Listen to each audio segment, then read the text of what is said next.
Hello, Julie here and welcome to my YouTube channel. Today I'm sharing an anniversary card. My husband and I celebrated our 47th wedding anniversary in June, so I made this card for him. It's a trifold card and I hope you'll enjoy watching it come together.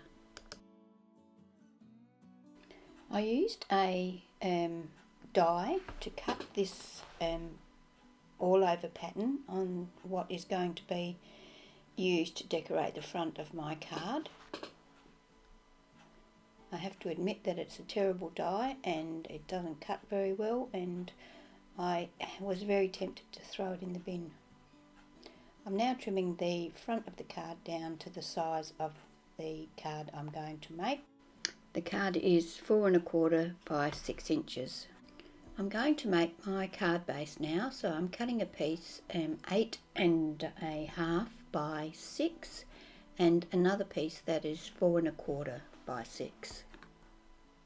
I also cut a piece that is 1 inch by 6 inches.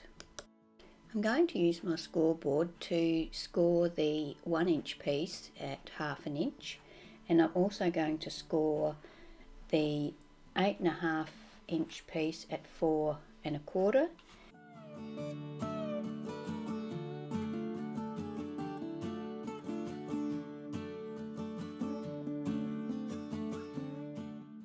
I then use my bone folder to make all of the creases nice and sharp.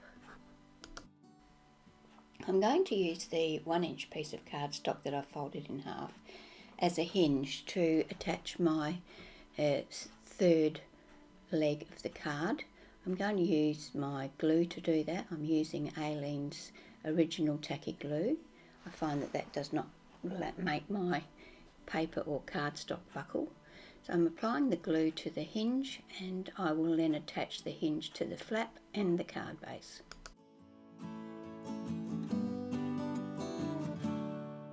I'm going to use the same glue to attach the die cut piece to the front of the card.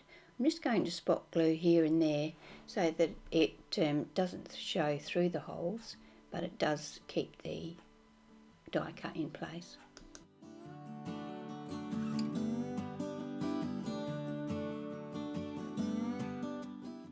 I took a piece of the same blue cardstock that I die cut the front panel out of, and I cut that to 6 inches by 3 inches.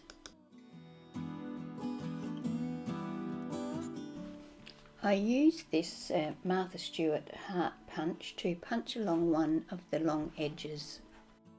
The thin strip of blue cardstock that is created when you do your punching there, I decided to keep that and use that to decorate the other edge of the fold out panel. I go ahead and use glue to attach those pieces. I would have used the Aleene's original tacky glue to do it, but I had run out of that in that little container.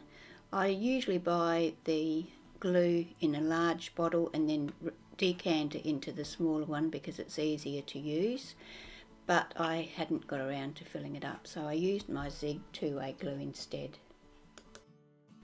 Normally I would have inked the edges of all of these pieces of cardstock before I attached them because I prefer that look, but I was so busy thinking about what I was doing that I forgot to do that. The reason I wanted to make a trifold card was because I wanted to put our wedding photo in the centre of the card.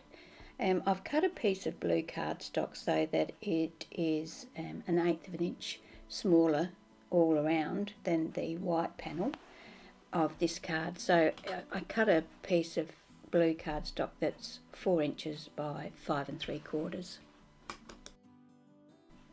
I used double-sided tape to attach my photo to the blue photo mat that I've just cut.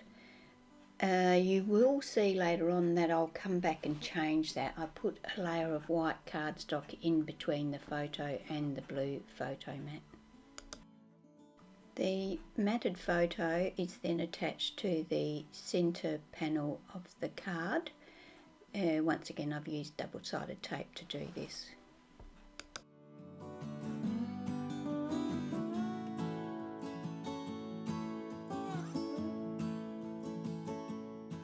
This is where I decided that I wanted the white between the photo and the blue, so I carefully peeled the photo off of the blue paper.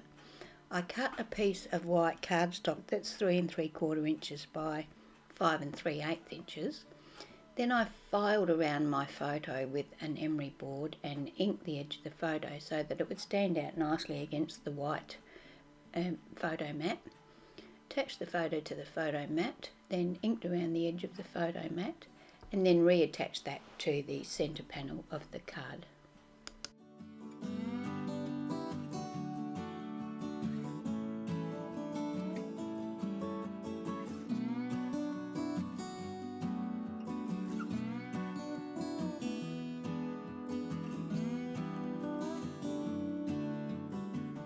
I chose a pattern paper from the paper pad, and I cut 2 panels that were 3 5/8 inches by 5 3/4 inches.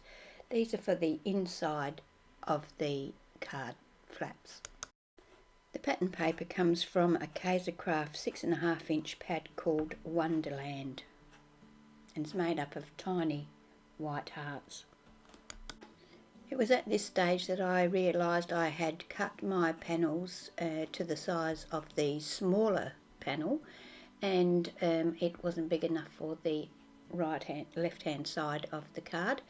So I cut 2 pieces of blue cardstock that are 1/2 inch wide by 5 3/4 inches long, and I'm going to put these on the outside edge of both of those pattern paper panels.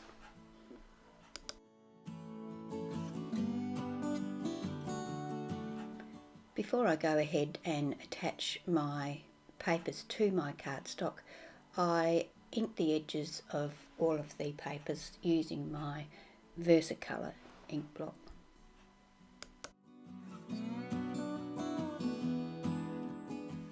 Now I use double-sided tape to attach all of those pieces to the card base.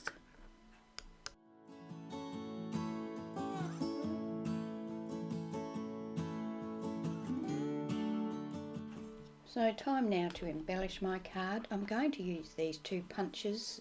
They're a heart, they're the same shape, just a different size, and I'm using hearts because of the anniversary thing. The hearts have been punched out on white cardstock, and then I've used a Sizzix embossing folder to emboss them, and then I've used my black ink pad to ink around the edge of each of them. So now I'm just playing around with the placement of the hearts, and once I decide where I'm going to put them, I will attach them using glue. To create a place for my sentiment, I've cut 2 pieces of cardstock, one white, so the white piece is 2.5 by 4 inches, and the blue piece is 2 5/8 by 4 1/8, so I only have a very fine blue border around the white area. I ink the edges of both of these pieces of cardstock, and then I attach them to the card base. I use this Dynamics high-rise numbers to cut the 47 in black cardstock, and I use the Kaisercraft DD 700 alphabet uppercase to cut the years, also out of black cardstock. I then attach them to the inside of my card using glue. To decorate the front of my card, I'm using this Ultimate Crafts ULT 57570 die. I've cut it in black and white. I'm going to use the black frame and the white insert. Because this heart frame is so fiddly, I use glue to attach it. I also use glue to attach the white infill section once I've inked around the edge of it. This is the area where I'm going to put my greeting. I've printed out Happy Anniversary on my computer, and I've trimmed it down to the size I want. I've inked around the edge, and I'm going to attach that to a piece of the plain blue cardstock as a mat. Once I've got that attached to the mat, I will trim the mat down to the size I want, and then ink around the edge of that as well. once my greeting is assembled, I used some foam tape to attach it to the front of the card. And that completes my card for today. I have to say thank you for joining me here. I hope you've enjoyed watching this card come together. My husband has already got the card and he did like it. I wrote a message on that blank panel there. And okay, thanks for joining me again. If you're not already a subscriber, please subscribe if you would like to. And I hope to see you at my next video. Thanks again.